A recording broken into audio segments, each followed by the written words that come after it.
بسم الله الرحمن الرحيم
এই সময়ে এত স্লোগান বা চিৎকার সুন্দর নয়। যারা আমরা দিনের কথা বলি তাদের অসুবিধা হয়, যারা আমরা শুনছি তারা অমনোযোগী হই। যা পরবর্তীতে বিষয়গুলি আমাদের জরুরি লক্ষণীয় মনে রাখা ভালো হবে। যেসব পাপের কারণে দুনিয়াবি শাস্তি রয়েছে তার একটি পাপ হচ্ছে নেশাদার দ্রব্য পান করা। মানুষ যদি চুরি করে তাহলে তার দুনিয়াবি শাস্তি হচ্ছে তার হাত কেটে নেওয়া হবে। পরকালে জাহান্নামও হতে পারে, জান্নাতও হতে পারে। মানুষ যদি মানুষের উপরে অপবাদ লাগায় তাহলে তাকে ৮০ লাঠি পিটাতে হবে। পরকালে জাহান্নামও হতে পারে, জান্নাতও হতে পারে। মানুষ যদি অবিবাহিত অবস্থায় জেনায় লিপ্ত হয় তাহলে তাকে ১০০ লাঠি পিটিয়ে এলাকা থেকে ১ বছরের জন্য তাড়িয়ে দিতে হবে। সে যদি বিবাহিত হয় তাহলে তাকে ইট ঢেল পাথর দিয়ে মেরে মেরে মেরে ফেলতে হবে। এ হলো দুনিয়াবি শাস্তি। পরকালে জাহান্নামও হতে পারে, জান্নাতও হতে পারে। মানুষ যদি নেশাদার দ্রব্য পান করে তাহলে তাকে 40 লাঠি পিটাতে হবে মর্মে রাসূল সাল্লাল্লাহু আলাইহি সাল্লাম বলেছেন। আমরা নেশাদার দ্রব্য সম্পর্কে, নেশাদার দ্রব্য পান করা সম্পর্কে এক গুরুত্বপূর্ণ বিবরণের চেষ্টা করব ইনশাআল্লাহ।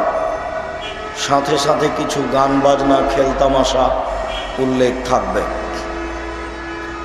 এ মর্মে আল্লাহ তাআলা বলেন, ইন্নামাল খামরু ওয়াল মাইসিরু ওয়াল আনসাবু ওয়াল আজলাম রিজসুম মিন আমালিশ শায়তান। নিশ্চয় নেশাদার দ্রব্য পান করা, জুয়া খেলায় অংশগ্রহণ করা, মূর্তির আস্তানায় যাওয়া, লটারি ক্রয় করা শয়তানের কাজ। এগুলি হারাম, তোমরা এগুলি থেকে বেঁচে থাকো। এইগুলি হলো কাবিরা গুনাহ, মহাপাপ। অত্র আয়াতের প্রথম অংশে আল্লাহ তাআলা নেশাদার দ্রব্য সম্পর্কে বলেছেন, যে বিষয়ে আজকে আমরা আলোচনা করব। পরের অংশে আল্লাহ তাআলা বলেছেন জুয়া। মনে রাখা ভালো হবে, প্রত্যেক যেই খেলায় টাকার হার জিত রয়েছে সেটাই হলো জুয়া। জুয়া কোনো নির্ধারিত খেলা নয়। আমি আপনাদেরকে বিভিন্ন সময়ে বলেছি, দুনিয়াতে দুটা পাপ আছে, না করেই পাপী। আশ্চর্য পাপ। তার একটি পাপ হচ্ছে, কেউ যদি বলে আসো জুয়া খেলি, তাহলে তাকে 10 জন ফকিরকে 1.25 কেজি করে চাউল দিতে হবে। মানে বলাটাই অপরাধ, বলাটাই এমন পাপ। আচ্ছা, যারা আপনারা এই ছবি নিয়ে, ভিডিও নিয়ে ব্যস্ত, তাদের এত ব্যস্ত হতে হচ্ছে কেন? জি, কাজ শেষ করুন দয়া করে, এইখানে আর আসা হবে না। এই ছেলেরা, দরজায় দেখো, এখন ওই গেটে মানুষ হইচই কথা বলছে, হইচই করছে। তোমরা কি করো? আপনারা যে যেখানে আছেন আপনাদের চলাচল বন্ধ করে, কথাবার্তা, লেনদেন, ক্রয় বিক্রয় বন্ধ করে, ভদ্রতা বজায় রেখে গুরুত্বপূর্ণ আলোচনা শোনার জন্য চেষ্টা করুন। এসেছেন কিছু শুনবো বলে, আর আমরা এসেছি কিছু বলবো বলে।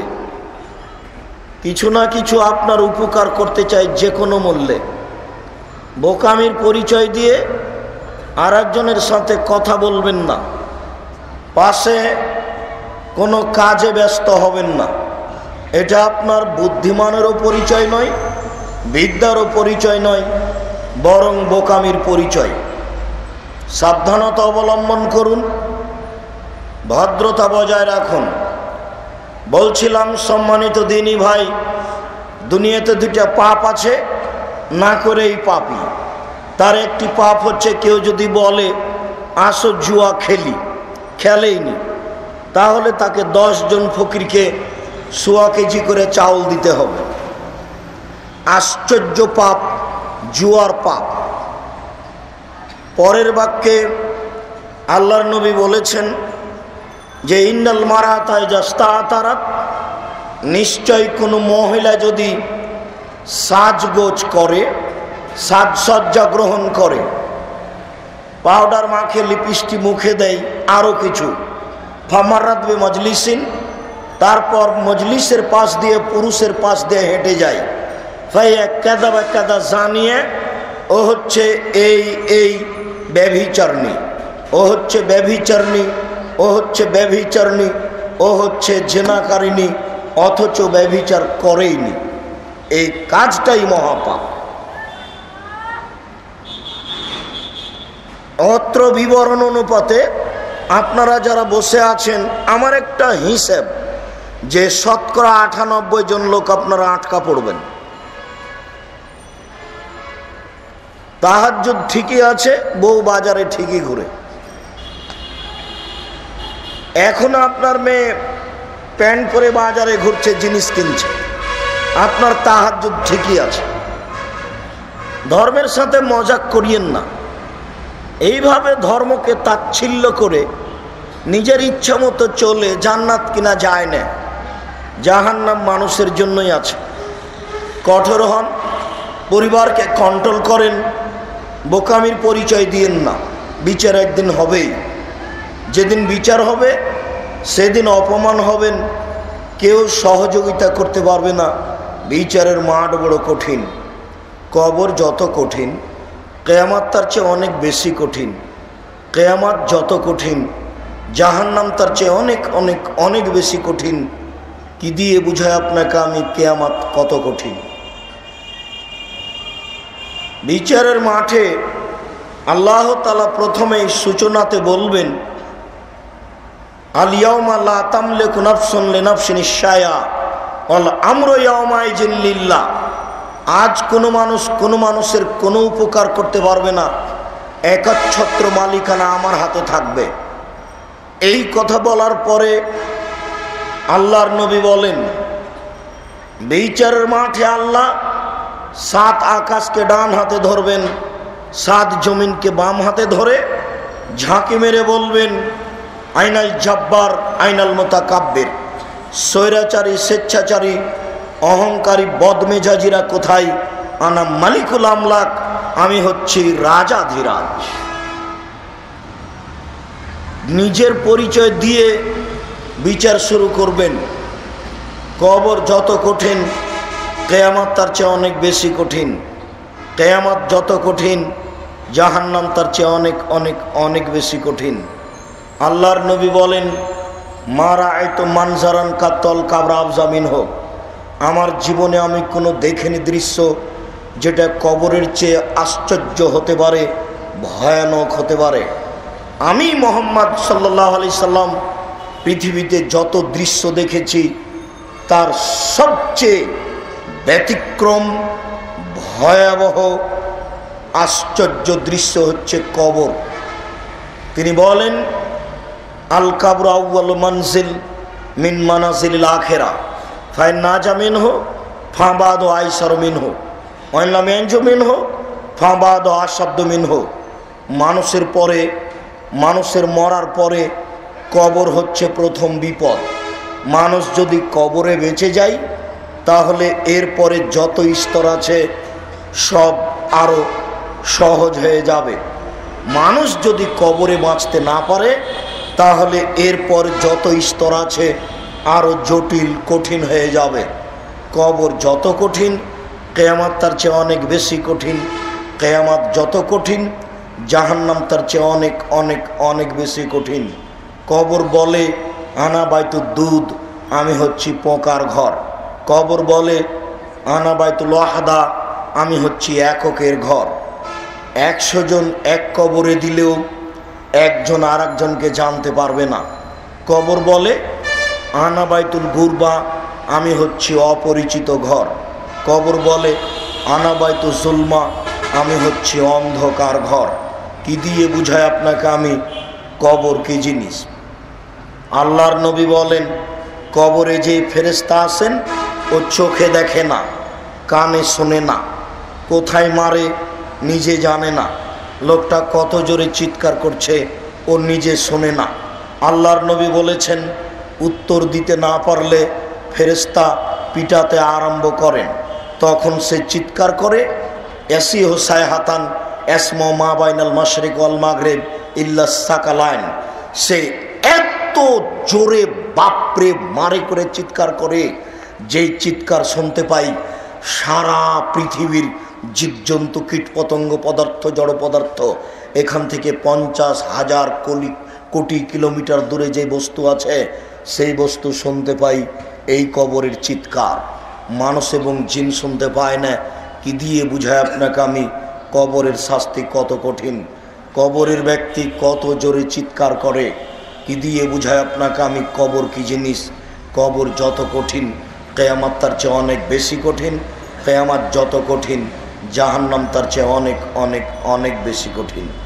সম্মানিত দিনী ভাই, আমরা বলছিলাম আল্লাহর নবী বললেন যে সব মহিলারা সাজগোজ করে সজ্জা গ্রহণ করে রাস্তায় চলে তারা ব্যভিচারিণী, তারা ব্যভিচারিণী, তারা ব্যভিচারিণী। আপনাকে দেখে ভালো লাগে, কিন্তু আপনার বাড়ি দেখলে আপনাকে কাপুরুষ মনে হয়, আপনার কোনো দাম নাই। আপনি এমনি একটা বাড়িতে অচল অকেজো মানুষ থাকেন, খান মাত্র। আপনার কোনো যোগ্যতা নেই, আপনার কোনো দক্ষতা নেই, আপনার কোনো মানবতা নেই, আপনার কোনো ক্ষমতা নেই। আপনি অকেজো হয়ে বাড়ি পরিচালনা করে তাহাজ্জুদ পড়ে জান্নাত কেনার হিসাবটি বাতিল করেন, সিদ্ধান্ত পরিবর্তন করে সংসারের উপরে কঠোর হন। আল্লাহ আপনার প্রতি রহমত করুক, আল্লাহুম্মা আমিন। সম্মানিত দিনী ভাই, আমরা বলছিলাম আল্লাহর নবী বললেন লা ইয়াদখুলুল জান্নাতা আক্কুন, যারা বাপ মায়ের অবাধ্য চলে তারা জান্নাতে যাবে না। ওয়ালা কুম্মারুন, যারা জুয়া খেলে তারা জান্নাতে যাবে না।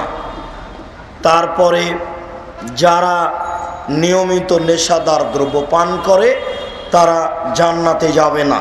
যারা ভাগ্যকে অস্বীকার করে তারা জান্নাতে যাবে না।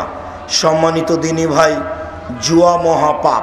তবে যেই খেলাতে হার জিত নেই, যেই খেলাতে হার জিত নেই, সেই খেলাতে বসে থেকে সময় কাটা ওটা আরও খারাপ। আল্লাহর নবী বলছেন মান লাইবা বিনারদিশির ফাকাদাত খালায়া দাহু ফি দামে খিনজির। কেউ যদি চৌসার, ছক্কা, লুডু, দাবা, পাঞ্জা, ক্যারাম বোর্ড, তাস, গেমস এই ধরনের খেলায় অংশগ্রহণ করে তাহলে সে তার হাতকে শূকরের শোরের রক্তের মধ্যে ডুবিয়ে দিল, তাহলে তার হাতকে শূকরের শোরের রক্তের মধ্যে ডুবিয়ে দিল। সাবধান, গেমস খেলে সময় কাটাবেন না। আর ওই যে মা বোকা মহিলা, মাথায় গোবর আছে, বাচ্চাকে লাগিয়েছে গেমস খেলাতে, বসে দেখছে টিভি, বাচ্চা খেলাচ্ছে গেমস। মা বেটা দুইজনই নাকি শিক্ষিত, দুইজনই নাকি পশু প্রাণী, ওরা নাকি কুকুর শ্রীগাল। খারাপ লাগছে নাকি? আল্লাহ তাআলা বলছেন যে ওরা বুঝেও বুঝে না, ওরা শোনেও শোনে না, ওরা দেখেও দেখে না, ওদের কান আছে শোনে না, ওদের অন্তর আছে বুঝে না, ওদের চক্ষু আছে দেখে না। উলাইকা কাল আনাম, তারা হচ্ছে পশু প্রাণীর মতো, তারা হচ্ছে কুকুর শ্রীগালের মতো। এই পর্যন্ত বলার পরেও আল্লাহ থামেননি। আল্লাহ বলছেন বাল হুয়া আযাল, তার চেয়েও খারাপ।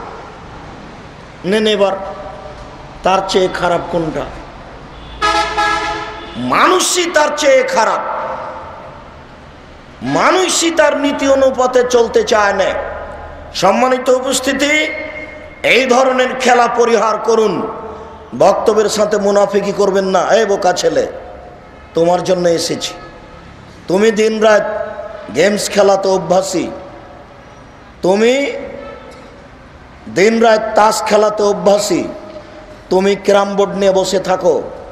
তোমার তওবা করা উচিত। বাপ মা বেঁচে নেই, তোমাকে তোমার বাপ মা সতর্ক করে না? জীবনে কোনো কাজ পাও না, পড়াশোনা করো না, কাজ করে খাও, মানুষের দোকানে কাজ করো, সারাদিন গেমস খেলো কেন? সারাদিন তাসের আড্ডায় থাকো কেন? কেন থাকবা? বক্তব্যের সাথে মুনাফিকি করো না। তোমার জন্য এসেছি, আল্লাহ তোমাকে কবুল করুক, আল্লাহুম্মা আমিন। তুমি আজ থেকেই তওবা করে নীতি পরিবর্তন করো। তোমার নীতি পরিবর্তন করা উচিত। সম্মানিত দিনী ভাই, এইখানে আর একটা কথা বলে রাখছি, জুয়া।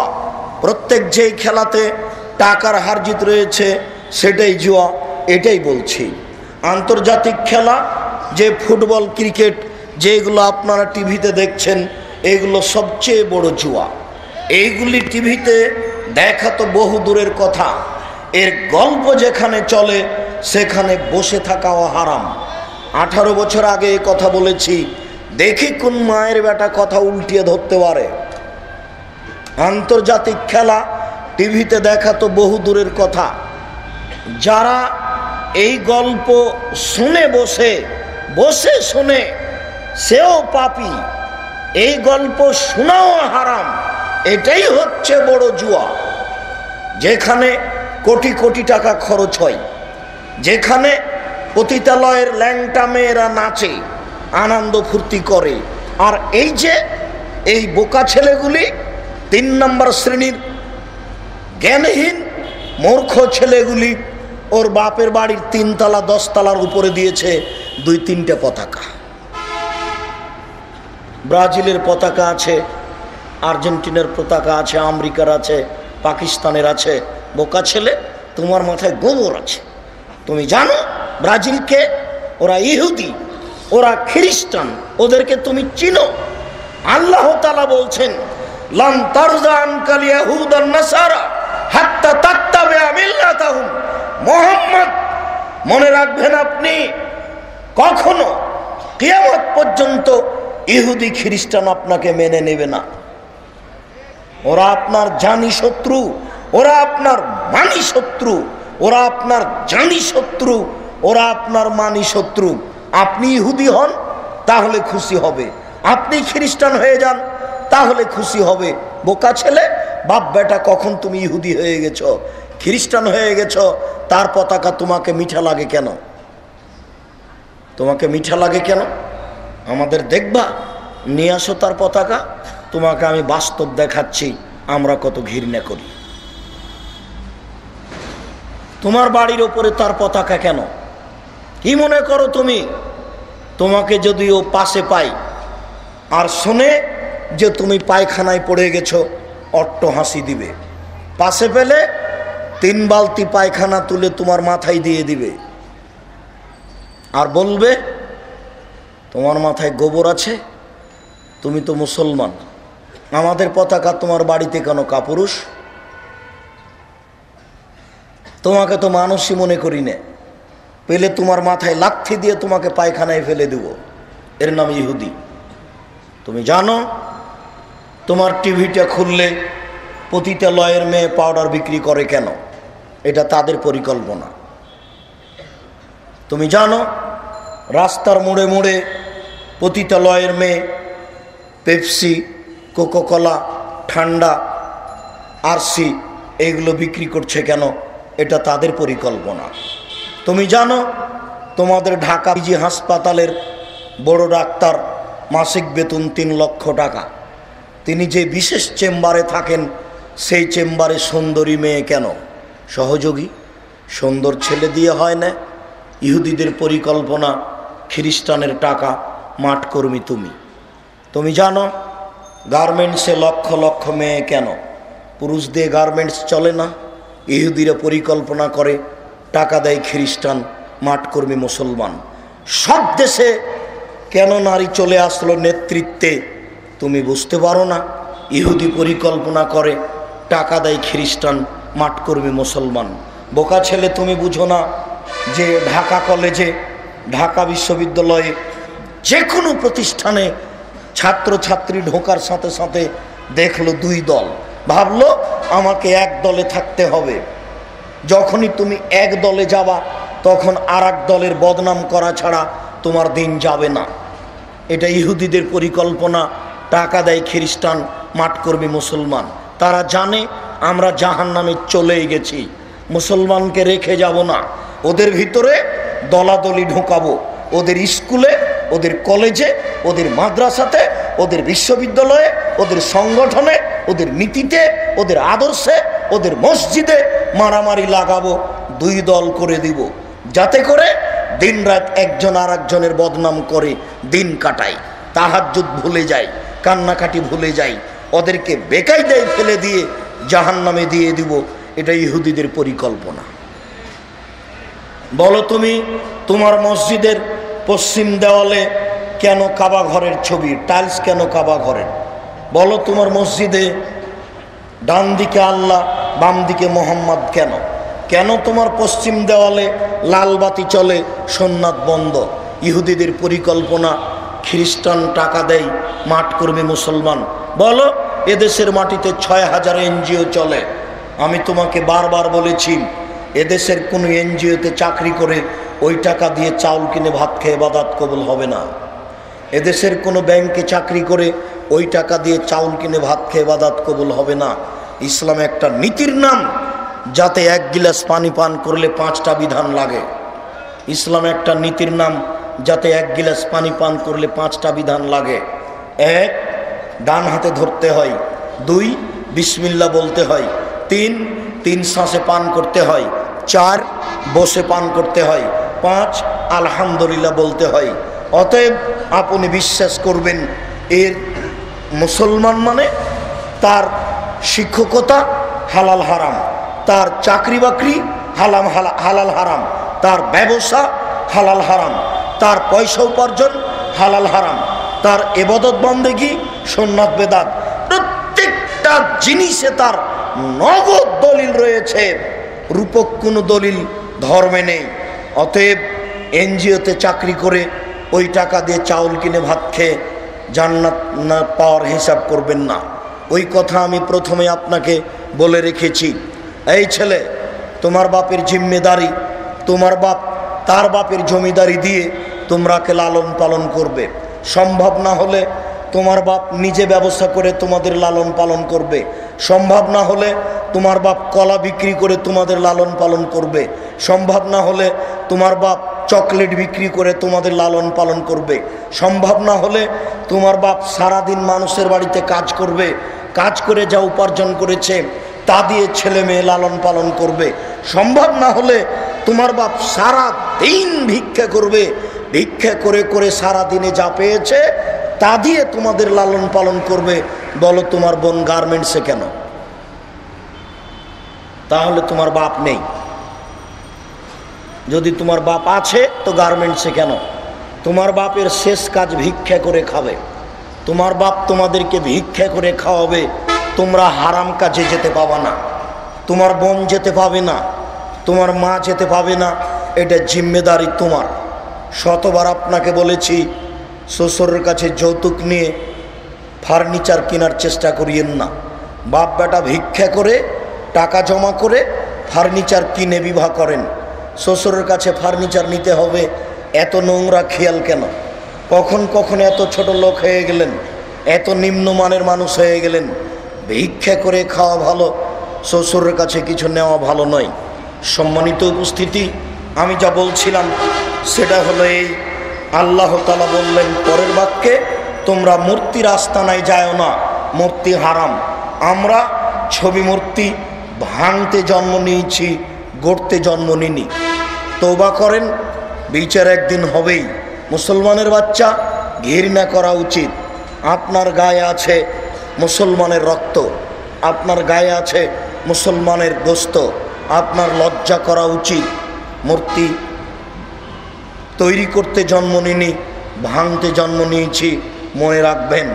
এরপরে লটারি স্বর খেলায় অংশগ্রহণ করবেন না, লটারি ক্রয় করবেন না, যদি লাগা যায় 40 লক্ষ টাকা।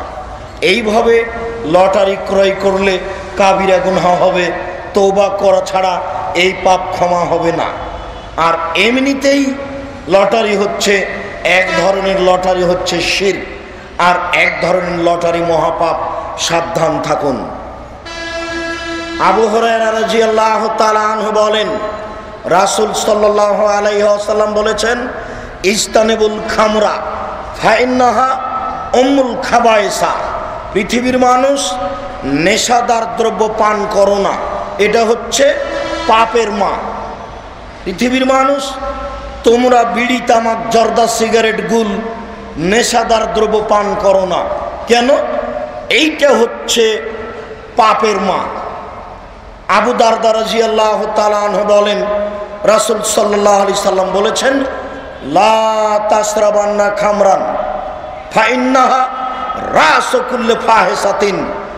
কখনো তোমরা নেশাদার দ্রব্য পান করো না। নিশ্চয়ই নেশাদার দ্রব্য পান করা হচ্ছে পাপের মূল, পাপের মাথা। আবু সাঈদ খুদরি রাদিয়াল্লাহু তাআলা আনহু বলেন, রাসূল সাল্লাল্লাহু আলাইহি সাল্লাম বলেছেন, লা তাসরাবিল খামরা, তোমরা নেশাদার দ্রব্য পান করো না। ফাইন্নাহা মিফতাহু শাররে, এটা হচ্ছে পাপের চাবি। সম্মানিত উপস্থিতি, ধারাবাহিক 3টা হাদিস থেকে 3টা বাক্য অনুবাদ করলাম। 1 নম্বরে তিনি বলেছেন নেশাদার দ্রব্য পান করো না, এটা হলো পাপের মা। 2 নম্বরে তিনি বললেন নেশাদার দ্রব্য পান করো না, এটা হলো পাপের মাথা। 3 নম্বরে তিনি বললেন নেশাদার দ্রব্য পান করো না, এটা হলো পাপের চাবি। আমি অনুবাদক, আমি যদি আপনাকে বুঝাতে না পারি তাহলে এটা আমার ব্যর্থতা। 1450 বছর থেকে এসব হাদিস গ্রন্থে পড়ে আছে। এই ছেলে, একটু দেখো তো এটা কি রাস্তা নাকি? সামনে দিয়ে এই দিক থেকে মানুষ এদিকে ঢুকছে, তাহলে এদিক থেকে কি এদিকে যেতে পারছে নাকি? তোমরা ওইখানে দাঁড়াও, একজন ভিতরে কেউ ঢুকতে পাবে না, কেউ বের হতেও পাবে না। পেশাব পায়খানা লেগে থাকলে একটু দেরি করেন, একটু থামেন।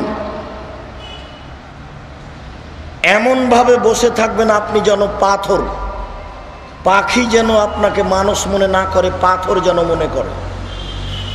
এরকম ভাবে বসে থাকবেন, কথা মূল্যায়ন করবেন। 3টে হাদিস থেকে 3টা বাক্য আপনাকে দেখালাম। দেখেন, অন্য কোনো পাপ যখন আল্লাহর নবী উল্লেখ করেছেন তখন এইভাবে বলেননি। আল্লাহর নবী কোনো পাপকে পাপের মা বলেননি। আল্লাহর নবী কোনো পাপকে পাপের মাথা বলেননি। আল্লাহর নবী কোনো পাপকে পাপের চাবি বলেননি। আমি মনে হয় বুঝাতে পারছি না। বলেন তো আল্লাহর নবী কোন পাপকে পাপের মা বলেছেন?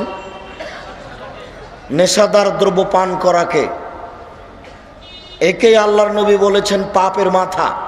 অর্থাৎ এইটা যদি চালু হয় সব পাপ সহজ, এইটা যদি করে সব পাপ সহজেই করতে পারবে, এই জন্য আল্লাহর নবী বলেছেন।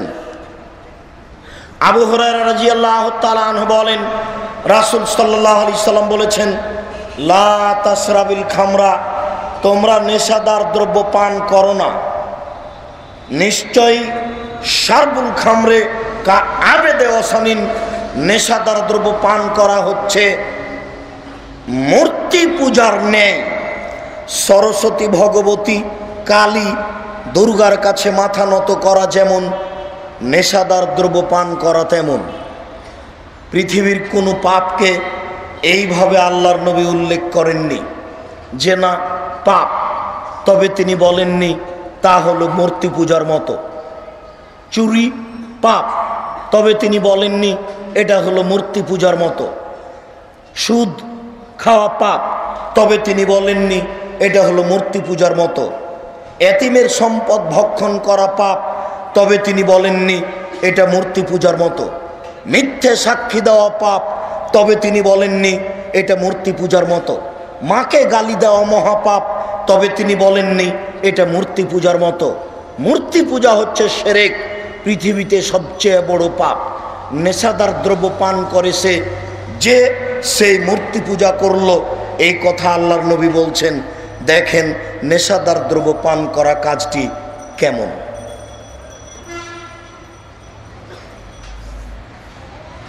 আবু হুরায়রা রাদিয়াল্লাহু তাআলা আনহু বলেন রাসূল সাল্লাল্লাহু আলাইহি ওয়াসাল্লাম বলেছেন লা তাসরাবুল খামরা, তোমরা নেশাদার দ্রব্য পান করো না।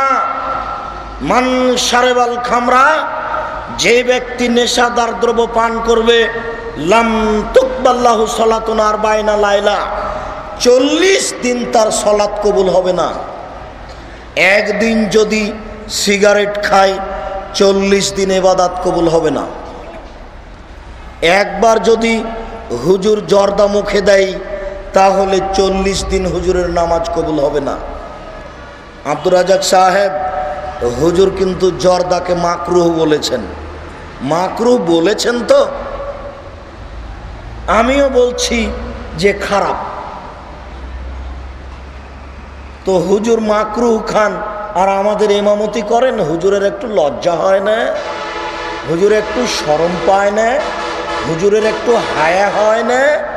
হুজুর মাকরু জিনিস খান, আমাদের এমামতি করেন।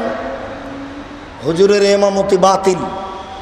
হুজুর যেন এমামতি না করেন আমাদের খারাপ কিছু খেয়ে। সম্মানিত উপস্থিতি, নেশাদার দ্রব্য পান করলে 40 দিন ইবাদত কবুল হবে না। আবু দারদা রাদিয়াল্লাহু তাআলা আনহু বলেন, রাসূল সাল্লাল্লাহু আলাইহি ওয়াসাল্লাম বলেছেন, মান শারাবাল খামরা লা ইয়ারজাল্লাহু আনহু 40 লাইলা। কেউ যদি নেশাদার দ্রব্য পান করে 40 দিন সে আল্লাহকে রাজি করতে পারবে না। 40 দিন যাবৎ সে আল্লাহকে খুশি করতে পারবে না। 40 দিন যাবৎ সে আল্লাহকে নিজের অনুকূলে করতে পারবে না। নেশাদার দ্রব্য পাপ করা, নেশাদার দ্রব্য ব্যবহার করা, খাওয়া পান করা পাপটি এই ধরনের পাপ। এমন কোনো পাপ নেই যা করলে 40 দিন আল্লাহকে রাজি করা যাবে না, এরকম কোনো পাপ দুনিয়াতে নেই। এমন কোনো পাপ নেই যেটা করলে 40 দিন ইবাদত কবুল হবে না। তবে কেউ যদি গণকের কাছে যায়, শিরক করে, তাহলেও তার 40 দিন ইবাদত কবুল হবে না, এ কথা আল্লাহর নবী বলেছেন। কেউ যদি গণকের কাছে যায়, গিয়ে বলে আমাদের স্বামী স্ত্রীতে ভালোবাসা নেই, একটু ভালোবাসার ব্যবস্থা করে দেন, কি করে দিল। আপনি যদি তার কথা বিশ্বাস করেন, তাহলে আপনি মোহাম্মদকে অস্বীকার করেছেন, কোরআন মাজিদকে অস্বীকার করেছেন, এখন আপনি মুসলমান নন। ভুলেও কোনোদিন গণকের কাছে যাবেন না, ভুলেও কোনোদিন গণকের কাছে আশ্রয় নেবেন না। আল্লাহ তাআলা বলছেন, যেই দিন তাদের মধ্যে বিবাহ বন্ধন হয়ে গেছে, সেই দিন আমি আল্লাহ তাদের ভিতরে ভ্রাতৃত্ব ভালোবাসা সৃষ্টি করে দিয়েছি। একজন আরেকজনকে ছেড়ে থাকতে পারে না। তারা দুইজন পৃথিবীতে সবচেয়ে কাছাকাছি। বাপ মা এত কাছাকাছি নয়, বাপ মা সবচেয়ে শ্রদ্ধার বেশি। তবে স্বামী স্ত্রী যত কাছাকাছি, পৃথিবীর কোনো মানুষ তত কাছাকাছি নয়। যদি গন্ডগোল বাঁধে, তাহলে উপরে দোয়া করতে হবে 2 রাকাত সালাত আদায় করে। শেষ পর্যন্ত যদি না হয়, তাহলে তালাক দিতে হবে, শেষ বিধান এটা, বা তালাক নিতে হবে, শেষ বিধান এটা। কোনো গণকের কাছে যাওয়া যাবে না। আবু হুরায়রা রাদিয়াল্লাহু তাআলা আনহু বলেন, রাসূল সাল্লাল্লাহু আলাইহি সাল্লাম বলেছেন, মান শারাবাল খামরা ওয়ালাম ইয়াতুব ফামাতা দাখালান নারা। কেউ যদি নেশাদার দ্রব্য পান করে, তওবা না করে যদি মারা যায়, সে জাহান্নামে যাবে। কেউ যদি নেশাদার দ্রব্য পান করে, তওবা না করে মারা যায়, তাহলে সে জাহান্নামে যাবে। সম্মানিত উপস্থিতি, আবু মুসা আশআরী রাদিয়াল্লাহু তাআলা আনহু বলেন, রাসূল সাল্লাল্লাহু আলাইহি ওয়াসাল্লাম বলেছেন, সালাসা 3 শ্রেণীর মানুষ রয়েছে, লা ইয়াদখুলুনাল জান্নাহ, তারা জান্নাতে যাবে না। 3 শ্রেণীর মানুষ রয়েছে, তারা জান্নাতে যাবে না। 1, আকুন, পিতামাতার অবাধ্য চলে যে, সে জান্নাতে যাবে না। 2, মুকাদ্দিবুন বিল কাদারে, ভাগ্যকে অস্বীকার করে যে, সে জান্নাতে যাবে না। 3, মুসাদ্দিকুন বিসসিহরি, জাদুকে বিশ্বাস করে যে, সে জান্নাতে যাবে না। জাদুকে বিশ্বাস করে যে, সে জান্নাতে যাবে না। ভাগ্যকে অস্বীকার করে যে, সে জান্নাতে যাবে না। ভাগ্য অস্বীকার করা হলো কিভাবে? আপনার ছেলে, আমার ছেলে আসছিল চিটাগাং থেকে, 14 গ্রাম হাইওয়ে হোটেলে উঠে আপনার ছেলে অন্য গাড়িতে উঠেছে, আমার ছেলে ওই গাড়িতেই আছে। আপনার ছেলে যে গাড়িতে উঠেছে, কিছু দূর আসার পরে গাড়িটা অ্যাক্সিডেন্ট হয়েছে, ছেলের হাত পা ভেঙেছে বা মারা গেছে। আপনি বললেন, আহারে, ছেলে যদি আমার গাড়ি থেকে না নামতো, তাহলে অ্যাক্সিডেন্ট ঘটতো না। এটাই হলো ভাগ্যকে অস্বীকার করা। যখনই ঘটলো, তখন আপনাকে বলতে হবে, এটাই আমার তাকদীর, এটাই আমার ভাগ্যে ছিল। আল্লাহ, তুমি আমাকে ধৈর্য ধারণ করার তৌফিক দান করো। যারা ভাগ্যকে অস্বীকার করে, তারা জান্নাতে যাবে না, এই কথা রাসূল সাল্লাল্লাহু আলাইহি সাল্লাম বলেছেন। আবু হুরায়রা রাদিয়াল্লাহু তাআলা আনহু বলেন, রাসূল সাল্লাল্লাহু আলাইহি সাল্লাম বলেছেন 3 শ্রেণীর মানুষ জান্নাতে যাবে না। তার এক শ্রেণীর মানুষ হচ্ছে মদমিনুল খামর, যারা নিয়মিত বিড়ি, তামাক, জর্দা, সিগারেট, গুল, নেশাদার দ্রব্য খায়, পান করে। 2 আর রাজলাতু মিনান নিসায়, পুরুষের বেশধারী নারী। এই বাক্যটি আমি সব বক্তব্যে বলে থাকি। যারা পুরুষের জুতা স্যান্ডেল পরে, যারা পুরুষের শার্ট প্যান্ট পরে, যারা পুরুষের পোশাক পরে, তারা জান্নাতে যাবে না। আপনার মেয়ে কিন্তু নির্দ্বিধায় প্যান্ট পরে থাকে আপনার সামনে, গেঞ্জি জাতীয় পায়জামা পরে থাকে, গেঞ্জি জাতীয় জামা কাপড় পরে থাকে। আপনার একটু লজ্জাবোধের দাবি রাখি আমরা, আপনার একটু ইতস্তবোধের দাবি রাখি আমরা, আপনার একটু হায়াবোধের দাবি রাখি আমরা, আপনার একটু মানবতার দাবি রাখি আমরা, আপনার একটু ইতস্তবোধের দাবি রাখি আমরা। আপনি মুসলমান হওয়ার পরেও এত লজ্জামুক্ত হলেন কি করে, এত হায়ামুক্ত হলেন কি করে? ছেলে মেয়ে কেন আপনার কাঁধে পা দিয়ে চলতে লাগলো? এত কাপুরুষর পরিচয় দিয়ে জীবিকা নির্বাহ করা ঠিক নয়। অদায়ুস আল্লাযী ইকিরু ফি আলিয়াল খাবাসা, যে তার বাড়িতে বেহায়াইর সুযোগ দিয়েছে ও জান্নাতে যাবে না, ও জাহান্নামে যাবে। যার মেয়ে নগ্ন পোশাকে স্কুল কলেজে যায় ও জাহান্নামে যাবে। আর এটা হচ্ছে পুরাতন ঢাকা, মনে কিছু নেবেন না। বিবাহ মানে বহু বেটি কাপড় খুলে দিয়েছে, লজ্জা হয় না? মেয়ে চোখের সামনে বিবাহতে নাচে, খারাপ লাগে না? কখন কখন হিন্দু হয়ে গেলেন, এত নোংরা নীতি কেন? বিবাহ লাগলে এত রং মাখতে হয় কেন? যুবতী মেয়ে এত নগ্ন ল্যাংটা হয়ে নাচে কেন? মুসলমান নন আপনি?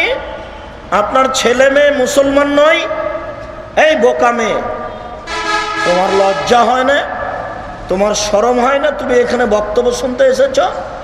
তোমার বাপের বাড়িতে বিবাহ লাগলে তুমি ল্যাংটা হয়ে নাচো, তুমি হিসাব পাও না? নোংরা মেয়ে, তোমার হিসাব নেই? তোমার লজ্জা করা উচিত। তোমার পরিবর্তনের জন্য এসেছে, আল্লাহ তোমাকে কবুল করুক, আল্লাহুম্মা আমিন। তোমার ক্ষতির জন্য আসেনি। তোমার একটু লজ্জাবোধের আমরা দাবি রাখি। শোনো, আল্লাহর নবী বলছেন ওয়ালা হায়া অল ঈমান ও কারনা জামিয়া, লজ্জা এবং ঈমান একসাথে জমা লেগে থাকে। এই যা রফিয়া আহাদুহুমা রফিয়াল আখার, লজ্জা যদি উঠে যায় ঈমান চলে যায়, লজ্জা যদি চলে যায় ঈমান চলে যায়। তাই তো আল্লাহর নবী বলেছেন আলা হায়া মিনাল ঈমান অল ঈমান ফিল জান্নাহ, লজ্জাই হচ্ছে ঈমান, ঈমানই হচ্ছে জান্নাত। লজ্জাই হচ্ছে ঈমান, ঈমানই হচ্ছে জান্নাত। লজ্জাই হচ্ছে ঈমান, ঈমানই হচ্ছে জান্নাত। তাই তো তিনি বলেছেন, সকল নবী একটা বাক্য বলেছেন। বাক্যটি আদম আলাইহিস সালাম বলেছেন, বাক্যটি ইব্রাহিম আলাইহিস সালাম বলেছেন, বাক্যটি মুসা আলাইহিস সালাম বলেছেন, বাক্যটি ঈসা আলাইহিস সালাম বলেছেন, বাক্যটি আমাদের নবীও বলেছেন এজালাম তাস্তাহি ফাসনা মা শিতা, যখন তুমি লজ্জা করবে না তখন তুমি সব কিছুই করতে পারো। যখন তোমার লজ্জা নেই তখন তোমার নগ্নতা আছে, যখন তোমার লজ্জা নেই তখন তোমার নাচ গান আছে, যখন তোমার লজ্জা নেই তখন তোমার সুদ ঘুষ আছে, যখন তোমার লজ্জা নেই তখন তোমার দোকানে বসে আড্ডা পিটা আছে। শহরে বাড়ি আছে, এই জন্যই কি রাত 12টা পর্যন্ত দোকানে আড্ডা পিটতে হবে? এসার পরে কথা বলা হারাম, এসার পরে গল্প করা না জায়েজ, এসার পরে কথা বলা গল্প করা না জায়েজ। জরুরি প্রয়োজনে ছেলেমেয়েরা পড়াশোনা করতে পারে, জরুরি প্রয়োজনে মানুষ কোনো প্রয়োজনীয় কথা বলতে পারে, স্ত্রী স্বামী স্ত্রী কথা বলতে পারে। তাছাড়া এমনি বসে থেকে সময় কাটা হারাম। আপনি কি করে আড্ডা পিটেন শুনুন। জাবের রাদিয়াল্লাহু তাআলা আনহু বলেন, রাসূল সাল্লাল্লাহু আলাইহি সাল্লাম বলেছেন কুল্লু মুস্কিরিন খামরুন কুল্লু খামরিন হারামুন, প্রত্যেক যে বস্তু বিবেকের ক্ষতি করে সেটাই হলো মদ, আর প্রত্যেক মদই হলো হারাম। প্রত্যেক যেটা বস্তু বিবেকের ক্ষতি করে সেটাই হলো মদ, আর মদই হচ্ছে হারাম। তাই জাবের রাদিয়াল্লাহু তাআলা আনহু বলেন রাসূল সাল্লাল্লাহু আলাইহি সাল্লাম বলেছেন, মাস কারা কাসিরুহু ফা কালিলুহু হারামুন। যে জিনিস বেশি খেলে বিবেকের ক্ষতি হবে তার কমও হারাম। যেই জিনিস বেশি খেলে বিবেকের ক্ষতি হবে তার কমও হারাম। এই ছেলে, তোমার হুজুর বলেছেন, আব্দুর রাজাক সাহেব বলেছেন জর্দা হারাম। কোথায় দলিল? দলিল কোথায়? উনি বলেছেন সিগারেট হারাম। কোথায় দলিল? উনি বলেছেন বিড়ি হারাম। কোথায় দলিল? কোন হাদিসে আছে? বুখারীতে আছে? মুসলিমে আছে? এই ছেলে শোনো, আল্লাহর নবী বলেছেন যে জিনিস বেশি খেলে বিবেকের ক্ষতি হবে তার কমও হারাম। যেই হুজুর তোমার দিন রাত জর্দা খাই, তাকে এখন বক্তব্য শেষ হলে 300 জর্দা খাওয়াও। 300, হাফ কেজি নয়। কতটুকু? 300, 250 জর্দা খাওয়াও। তারপর দেখো তার বিবেক নষ্ট হয় কি না। এবার বলেন জর্দা হালাল না হারাম? হুজুর ধর্মকে পাগল পেয়েছে আর আমাদেরকে পশু প্রাণী মনে করে। হুজুর মনে করে এগুলো পশু প্রাণী, এইগুলোর সামনে একটা বললেই হবে। হুজুরের তো লজ্জাবোধ হারিয়ে গেছে, জর্দা খাওয়ার তালে ঘুরে কত তার ফতোয়া। আর তোমার মতো বোকা ছেলে দাড়ি চাঁচে আর সিগারেট খায় আর বলে সিগারেটের কথা হাদিসে কোথায় আছে? সিগারেটে যেটা আছে সেটাও জর্দা। এটাই তুমি 250-300 খাও, হাফ কেজি খাও, দেখো তোমার বিবেকের ক্ষতি হয় কি না। আল্লাহর নবী বলেছেন মাস কারা কাসিরুহু ফা কালিলুহু হারামুন। যেই জিনিস বেশি খেলে বিবেকের ক্ষতি হবে তার কমও হারাম। তার ক্ষুদ্রতম জিনিস হারাম, সেটা সরিষা সম পরিমাণে হারাম, একেবারে হারাম, টোটালি হারাম। জর্দা সম্পূর্ণরূপে হারাম, বিড়ি সিগারেট সম্পূর্ণরূপে হারাম। যারা বিড়ি সিগারেট খায় তাদের ইবাদত কবুল হবে না। যারা নেশাদার দ্রব্য পান করে তাদের ইবাদত কবুল হবে না। এই ছেলে, পরের বাক্যে তোমার সাথে আমার আরো জরুরি কথা আছে।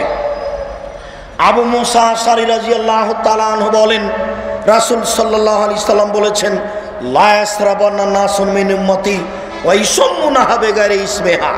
আমার উম্মত মদ খাবে, নাম দিবে অন্য। এইবার তোমার সাথে আমার কথা। আল্লাহর নবী বলছেন আমার উম্মত মদ খাবে, নাম দিবে অন্য। বলো সেটা কোনটা? আমি বলেছি সেটা পেপসি, সেটা ঠান্ডা, সেটা কোকোকলা। তোমার হুজুর বলেছেন পেপসি, ঠান্ডা, কোকোকলা এইগুলো মদ নয়।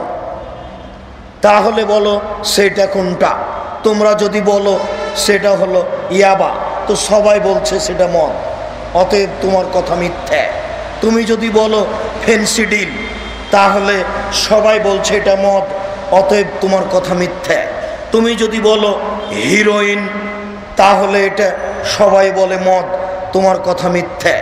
এবার তুমি বলো আল্লাহর নবী বললেন আমার উম্মত মদ খাবে, নাম দিবে অন্য, বলো সেটা কোনটা? আমি বলেছি সেটা হলো কোকোকলা, সেটা হলো ঠান্ডা, সেটা হলো আরসি, যেটা তোমাদের বিবাহের অনুষ্ঠানে লাগে, নইলে নাকি বিবাহের অনুষ্ঠান শেষ হয় না। আব্দুর রাজাক সাহেবকে দাওয়াত দেওয়ার পরেও আরসি নিয়ে টেবিল ভর্তি করেছে। আরসি হারাম, আমি আমার জীবনে কোনোদিন মুখে দিনি। কোকোকলা হারাম, নইলে আপনি বের করেন সেটা কোথায়। আমি এখন অনুবাদ করছি, আপনি নিজে বুখারী খুলে এটা দেখেন। যদি বুখারী খুলতে অসুবিধা হয় তাহলে এখানে কোথায় পাওয়া যাবে একটা বই, বইয়ের নাম উপদেশ।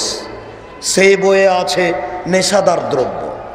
ওই নাম্বার দেখে হাদিস বের করে দেখেন, সেখানে বলা আছে আল্লাহর নবী বললেন আমার উম্মত মদ খাবে, নাম দিবে অন্য। আমি মনে হয় বাক্যটা বুঝাতে পারলাম না, আর কোনো কথা নেই। এটুকুই দিন রাত বুঝেন, 1 সপ্তাহ যাবৎ এই বাক্যই পড়েন, এই বাক্যই গবেষণা করেন সেইটা কোনটা। এরপরে আল্লাহর নবী বললেন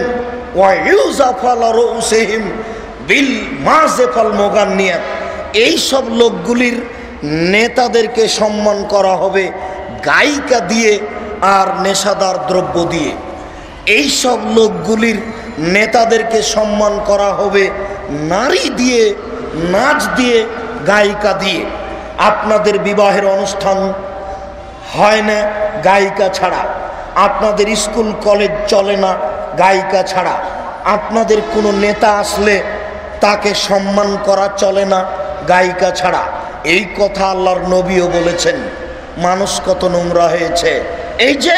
এই যে বসে আছে আপনার সামনে, এই সব বোকা ছেলেগুলিকে দেখলে আমার ক্ষোভ বেড়ে যায়। দেখি এদেরকে রাস্তায় চলে, পাশ দিয়ে যদি ভ্যান রিক্সা চলে গোটা রাস্তা ঘেরে যাচ্ছে, পাশ দিয়ে যদি ভ্যান রিক্সা চলে তাহলে চোখ গরম করে একেবারে মনে হচ্ছে যে ড্রাইভারকে আমাদেরকে খেয়ে নেবে। রাস্তা তোমার বাপের, তোমার লজ্জা হয় না? ওইভাবে মিছিল করতে যাও কেন? কাপুরুষ, ধর্মের সাথে ফাইজলামি করো। রাস্তায় নেমেছো কেন? কেন যাবা রাস্তায়? আল্লাহর নবী বলেছেন ওই যে লোকটা জান্নাতে চলে গেছে, ওই যে গাছে একটা রাস্তায় গাছ পড়েছিল কেটে সরিয়ে দিয়েছে, এই জন্য জান্নাতে চলে গেছে। বলেন তো লোকটা কেন জান্নাতে গেছে? রাস্তায় একটা গাছ পড়েছিল কেটে সরিয়ে দিয়েছে। তা আপনি রাস্তা ঘেরলেন কেন? এই বোকা ছেলে, রাস্তা ঘিরে মিছিল করো কেন? কি পেয়েছ? আবার তোমার সামনে আছে নারী। ছি ছি ছি, তোমার মাও ছিল নাকি? তোমার মা ছিল না সামনে? সামনে লাইন তো নারী, তুমি তো সেখানে ছিলে। দেখো আমি অনুবাদক, আল্লাহর নবী বলছেন নেতাদেরকে সম্মান করা হবে গায়িকা দিয়ে, নারী দিয়ে। এর পরের বাক্য শোনেন, আল্লাহর নবী বলছেন ওয়াকসুবহুমুল্লাহ বিহিমুল আরজা, এদের উপরে ভূমিকম্প হবে, এদের উপরে জমিন ধসে যাবে, ঘন ঘন ভূমিকম্প হবে, এদের উপরে জমিন ধসে যাবে। ওয়াজালুল্লাহু মিনহুমুল কিরদাতা ওয়াল খানাজির, আল্লাহ এদেরকে করে দিবেন বানর, এদেরকে করে দিবেন শূকর। আল্লাহ এদেরকে করে দিবেন বানর, এদেরকে করে দিবেন শোর। আচ্ছা, পরে আরো কথা আসবে, কথাটা এখানেই বলি। আল্লাহর নবী কেন বললেন না এদেরকে করে দিবেন গরু গাধা, এদেরকে আল্লাহ করে দিবেন ঘোড়া হাতি পশু? এই কথা কেন আল্লাহর নবী বললেন না? কেন তিনি বললেন এদেরকে করে দিবেন বানর, এদেরকে করে দিবেন শোর? এই কথা তিনি কেন বললেন বলেন? আপনার সব কিছু চলে ইংরেজদের নীতিতে। ঢাকা হাইকোর্টে চলে কালো পোশাক, কালো জুব্বা, উকিল জজ ব্যারিস্টারের নিয়ম নীতি চলে ইংরেজদের। তার মানে মুসলমান অনুকরণ করবে ইংরেজদের। মাথার চুল ছোট করে সামনের দিক থেকে। আপনার চাল চলন চরিত্র আপনি নিজেই বুঝেন, সব কিছু দেখতে পাচ্ছেন। আমি আপনাকে আর আজকের মতো খুলে খুলে বললাম না। সব কৃষ্টি কালচার ইহুদিদের, খ্রিস্টানের। আর মনে রাখবেন সবচেয়ে অনুকরণীয় প্রাণী হচ্ছে বানর। বানর যত অনুকরণ করতে পারে পৃথিবীর কোনো প্রাণী অনুকরণ করতে পারে না। আমরা ছোট অবস্থায় গ্রামে দেখেছি, একটা লোক বানর ধরে নিয়ে আমাদের গ্রামে হাঁটতো। তখন আমরা বলতাম আমাদের বানর খেলা দেখান।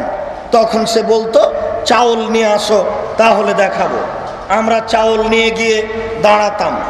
বানর খেলা দেখানেওয়ালা লোকটা এক পর্যায়ে বলতো, এই বানর, নতুন বউ কিভাবে আসে রে? তো নতুন বউ যেভাবে গাড়ি থেকে নামে সেইটা দেখাচ্ছে। তাহলে বানর অনুকরণ করতে পারে। তাই আল্লাহর নবী বললেন যারা ইহুদি খ্রিস্টানের অনুকরণ করে তারা হবে বানর। যারা আপনি দেখছেন এইভাবে অফিস আদালত চালাচ্ছে, শিক্ষা প্রতিষ্ঠান চালাচ্ছে, বাড়িঘর পরিচালনা করছে খ্রিস্টানদের নীতিতে, এরা সব বানর হবে। খারাপ লাগলো নাকি? প্যান্ট পরে আছেন, পায়ে মোজা আছে, টাকনোর নিচে প্যান্ট আছে, গায়ে শার্ট আছে, উপরে কোট আছে, গলায় টাই আছে, অনেক পোশাক।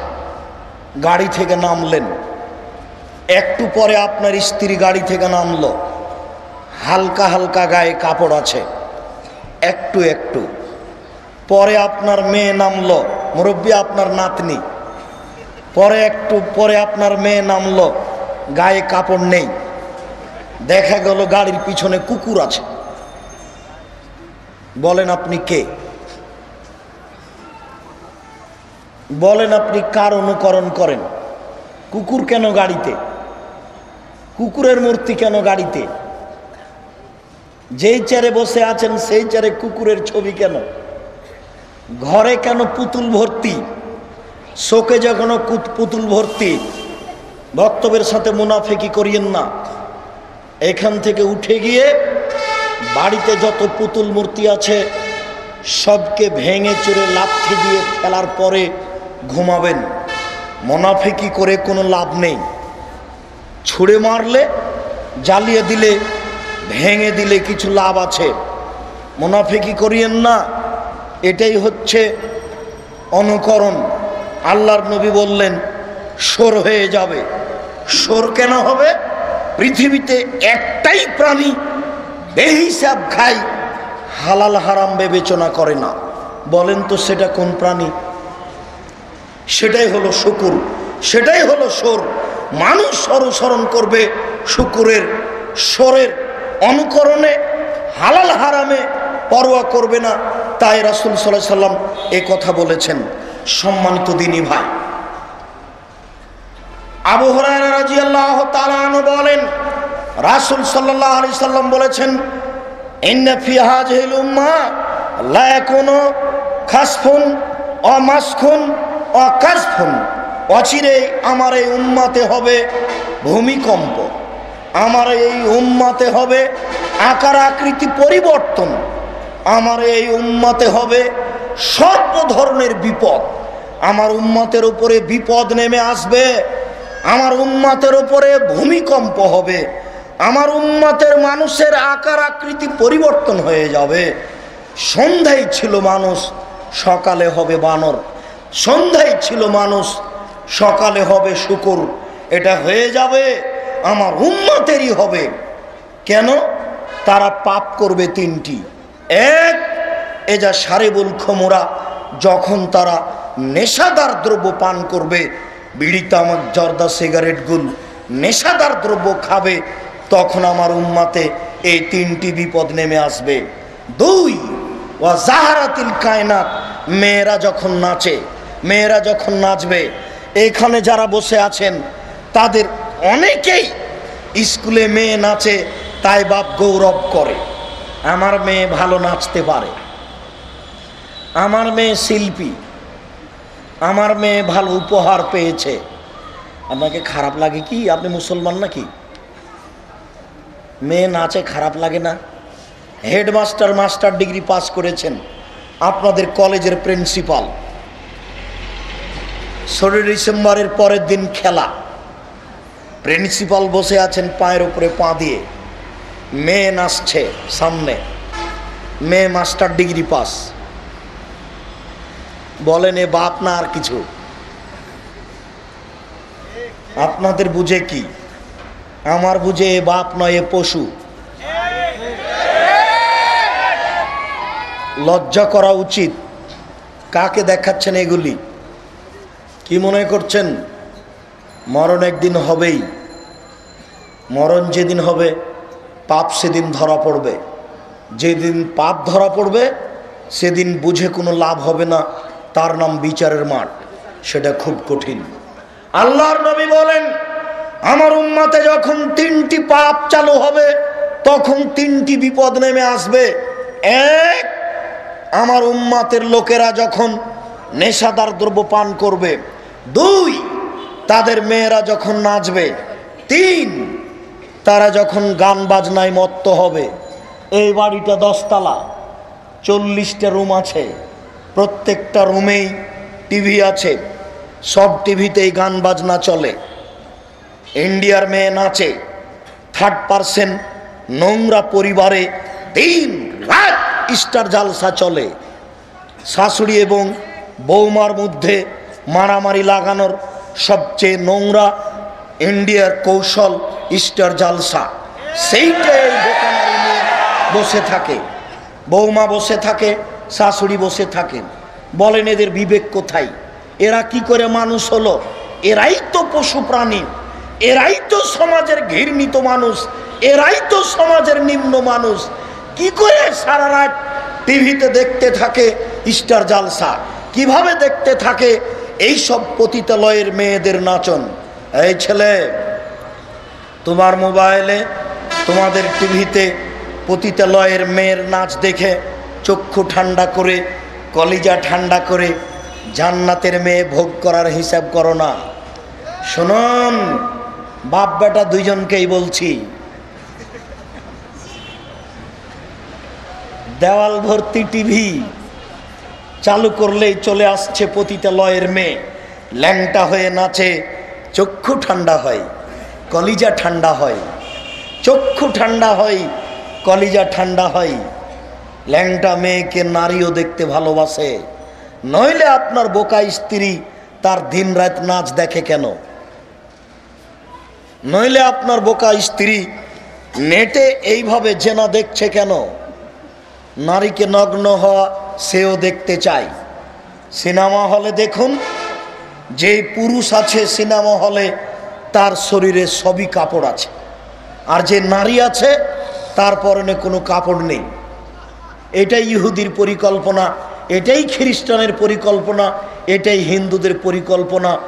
যে কোনো মূল্যে আপনাকে ধ্বংস করবে, তার ধ্বংস করাই হচ্ছে সফলতা। আপনাকে আমি কি দিয়ে বুঝাই সম্মানিত দিনী ভাই? দোকান চলে না গান বাজনা ছাড়া।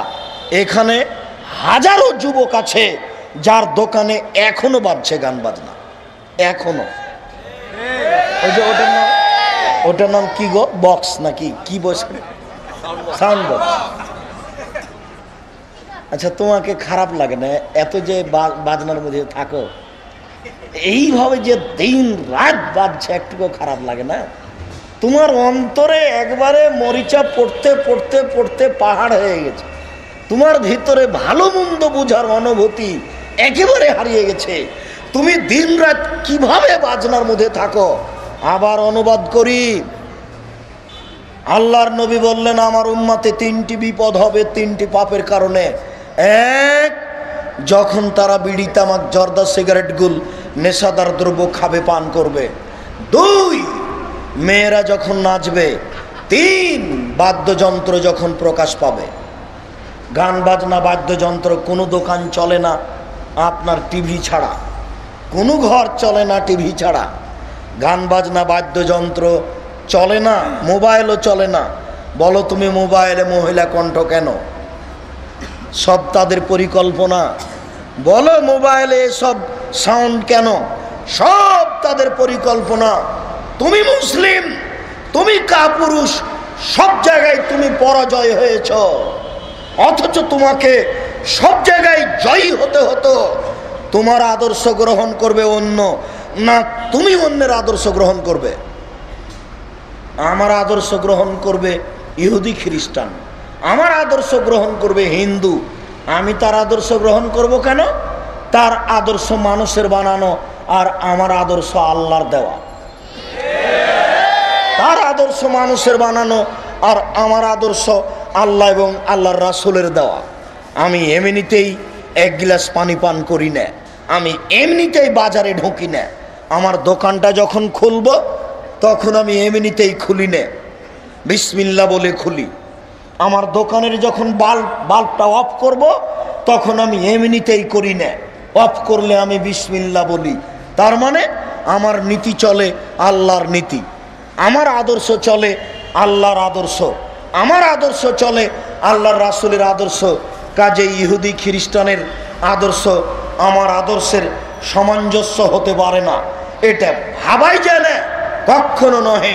সম্মানিত দিনী ভাই, আব্দুল্লাহ ইবনে আব্বাস রাদিয়াল্লাহু তাআলা আনহু বলেন, রাসূল সাল্লাল্লাহু আলাইহি সাল্লাম বলেছেন, লা ইউবাইয়াতান্না নাসুম মিন উম্মতি আলা তামিন ওয়া শারাবিন ওয়া লাহাবিন। আমার উম্মত রাত কাটাবে খাদ্য নিয়ে, আমার উম্মত রাত কাটাবে গায়িকা নিয়ে, আমার উম্মত রাত কাটাবে বাদ্যযন্ত্র নিয়ে। আল্লাহর নবী বলছেন, আমার উম্মত রাত কাটাবে খাদ্য নিয়ে, আমার উম্মত রাত কাটাবে বাদ্যযন্ত্র নিয়ে, আমার উম্মত রাত কাটাবে গায়িকা নিয়ে। ফায়াসবাহু ফায়াকুনু কিরদাতানা খানাজিরা। এরা সকাল করবে, এরা হয়ে যাবে বানর, এরা হয়ে যাবে শূকর। এরা সকাল করবে, এরা হয়ে যাবে বানর, এরা হয়ে যাবে শূকর। আমির রাদিয়াল্লাহু তাআলা আনহু বলেন, রাসূল সাল্লাল্লাহু আলাইহি ওয়াসাল্লাম বলেছেন, লা ইয়াকুনান্না মিন উম্মতি আকওয়াম। অচিরে আমার উম্মতে এমন মানুষ হবে, অচিরেই আমার উম্মতে এমন মানুষ হবে যারা ইস্তাহিলুনাল হেরা, যারা জেনাকে হালাল মনে করবে। আপনার বাড়িতে যখন বিবাহ লাগে তখন জেনা সবার কাছে হালাল। এই যে কিছু ছেলে দেখছেন, এরা ভাবিকে মোটরসাইকেলের পিছনে করে নিয়ে এসেছে, জেনা এদের কাছে পাপ নয়। এর ভাবি সহ এরা সিএনজিতে একসাথে এসেছে চাপাচাপি হয়ে, এরা সবাই জেনাকার।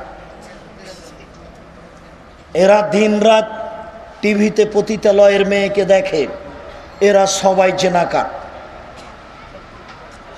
এরা স্কুল কলেজে মেয়েদের সাথে নিয়ে একসাথে পড়ে, এরা হচ্ছে সবাই জেনাকার। আল্লাহর নবী বলছেন, আমার উম্মাত জেনাকে হালাল মনে করবে। বুঝলাম না, জেনাকে হালাল মনে করবে মানে এইটা কি? জেনা মানুষের কাছে পাপ নয়। আশ্চর্য, দিনরাত বলে থাকি, আমি ঢাকার বেশি কিছু দেখিনি, দীর্ঘ 15 বছর থেকে আসলেও আমি কল্যাণপুরে নামি, গাড়িতে উঠে আপনার এই বংশাল সুরিটোলা মালিটোলা পর্যন্ত আসি, তাতে আমার চোখে পড়ে মাত্র আপনার ওই যে সংসদ ভবনের সামনের দৃশ্য মাত্র। কোথায় জিয়াউর রহমান সাহেব মারা গেলেন, তার হাড় হাড্ডি নিয়ে এসে এখানে পুঁতে দেওয়া হলো। এখানে একজন যুবক একজন যুবতীর উরু রানের উপরে মাথা দিয়ে ঘুমিয়ে আছে, একজন যুবক একজন যুবতীকে চেপে ধরে আছে। এক একজনের বয়স নিম্নে 20, ঊর্ধ্বে 40, 50, 60। সবাই মুসলমান, কেউ কিছু বলে না, বলা নাকি যায় না। কেউ কিছু বলে না, বলা নাকি যায় না। কেউ কিছু বলে না, বলা নাকি যায় না। কেউ নাকি মানুষ নেই, সবাই নাকি পশু। কেউ নাকি মানুষ নেই, সবাই নাকি পশু। যদি পশু না হয় তাহলে বলে না কেন? এইটা যদি জেনা না হয় তাহলে কোনটা জেনা? আল্লাহর নবী বলছেন, অচিরেই আমার উম্মতে এমন মানুষ আসবে, এটা হারাজুনা তাহারও জাল হেমারে। গাধা যেমন গাধীর সাথে মিলে লজ্জা বুঝে না, ষাঁড় যেমন গাভীর সাথে মিলে লজ্জা জানে না, মানুষ তেমন খোলা মাঠে জেনা করবে, লজ্জা বুঝবে না। চেপে ধরে আছে শয়তান, শয়তান মহিলাকে, শয়তান পুরুষ শয়তান মহিলাকে চেপে ধরে আছে। কেউ কিছু বলে না বাপের সামনে, মায়ের সামনে। এরা নাকি বাপ মা নয়, এরা নাকি পশু প্রাণী, এরা নাকি বাপ মা নয়। জামাই এসেছে বাড়িতে, তাই জামাই শ্যালিকাকে নিয়ে যাবে সিনেমা হলে। বাড়িতে এসেছে জামাই, নিজে পানি না দিয়ে, খাদ্য পানি না দিয়ে যুবতী মেয়েকে বলছে, খালেদা তোমার দুলাভাইকে পানি দিয়ে আসো, চা দিয়ে আসো। দুলাভাই একটা পেয়েছে বিবাহ সূত্রে, আর একটা পেয়েছে ফ্রি, তাই তাকে কোলে নিয়ে বসে আছে। কারো চোখে লজ্জা নেই, বাপের চোখে লজ্জা নেই, মায়ের চোখে লজ্জা নেই। জামাইয়ের চোখে লজ্জা নেই, বেটির চোখে লজ্জা নেই, শ্যালিকার চোখে লজ্জা নেই, গোটা পরিবারটা লজ্জামুক্ত, গোটা পরিবারটাই জেনাকার। আল্লাহর নবী বলছেন আয়নানে তাজরিনে জিনা হুমান নাজরা, দুই চোখের জেনা হচ্ছে চোখ দিয়ে দেখা, অলোচনানে জেনা হমাল ইস্তেমাও, দুই কানের জেনা হচ্ছে কান দিয়ে শোনা, অল ইয়াদ জেনা হাল বাদশ, হাতের জেনা হচ্ছে হা দিয়ে ধরা, আর রিজল জেনা হাল মাসি, পায়ের জেনা হচ্ছে পা দিয়ে চলা, জেনাল কালতা তোমার তাস্তাহি, অন্তরের জেনা হচ্ছে পরিকল্পনা করা, জেনাল লেসানানতক, যেইবার জেনা হচ্ছে মুখে কথা বলা। আমি আপনাদের এসব পার্কের খবর জানি না, আমি পার্ক কোনোদিন ভালোভাবে দেখিনি, আর টিভি আমি কোনোদিন 5 মিনিট 2 মিনিট তাকিয়ে দেখিনি। বাড়িতে আমাদের টিভি নেই, টিভির অবস্থা আমরা বুঝি না। আপনি সব কিছু জানেন। এই ছেলে, তোমার মোবাইলে ল্যাংটা মেয়ে নাচে জেনা অবস্থায়, বলো আমি তোমাকে কি দিয়ে বুঝাই? আল্লাহর নবী বলছেন আমি 3 শ্রেণীর মানুষকে, 6 শ্রেণীর মানুষকে জান্নাতে নিয়ে যাব। তার 1 শ্রেণীর মানুষ হচ্ছে অপর নারীকে দেখে চক্ষু নিচু করে, যে তাকে আমি জান্নাতে নিয়ে যাব। তিনি বলেছেন 3 শ্রেণীর মানুষ জান্নাতে যাবেই, অপর নারীকে দেখে চক্ষু নিচু করে যে সে জান্নাতে যাবেই। তিনি বলেছেন হঠাৎ যদি কোনো নারীর উপরে চোখ পড়ে যায় তাহলে মুখ ফিরিয়ে নিতে হবে। বলো তোমার মোবাইলের কি হবে? বলো তোমাদের টিভির কি হবে? এইভাবে তাদেরকে দেখে চক্ষু ঠান্ডা করে, কলিজা ঠান্ডা করে জান্নাতের মেয়েকে ভোগ করার হিসাব করো না। ওদেরকে ভোগ করা খুব টাফ ব্যাপার। আল্লাহ চ্যালেঞ্জ করে বলেছেন জান্নাতের মেয়েদেরকে কোনোদিন পুরুষ স্পর্শ করেনি, জান্নাতের মেয়েদেরকে কোনোদিন জিন স্পর্শ করেনি। ওরা এত সুন্দরী, ওরা এত সুন্দরী, ওরা এত সুন্দরী, ওদেরকে দেখে মনে হবে ঝিনুকের মধ্যে লুকানো মুক্তা। ওরা এত সুন্দরী, ওরা এত সুন্দরী, ওদেরকে দেখে মনে হবে ছড়ানো ছিটানো মুক্তা।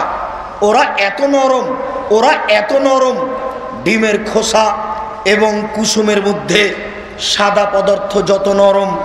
কি দিয়ে বুঝায় আপনাকে আমি জান্নাতের নারী কত নরম? এই ছেলে, ওদের কোনোদিন হায়েজ হবে না, ওদের কোনোদিন পেশাব হবে না, ওদের কোনোদিন পায়খানা হবে না, ওদের কোনোদিন গায়ে ময়লা হবে না, ওদের কাপড় কোনোদিন অপরিষ্কার হবে না, ওদের মাথায় থাকবে লম্বা লম্বা কুচকুচে কোঁকড়া কোঁকড়া চুল, ওদের বক্ষ হবে স্ফীত গোলাকার, ওদের চক্ষু হবে টানা টানা। কি দিয়ে আমি তোমাকে বুঝাই তারা হবে কত সুন্দরী? এমন সুন্দরী নারী ভোগ করতে চাইলে এই মোবাইল টিভি বন্ধ করতে হবে। এদেরকে দেখে তাদেরকে ভোগ করার আশা করা যায় না, হিসাব ত্যাগ করুন।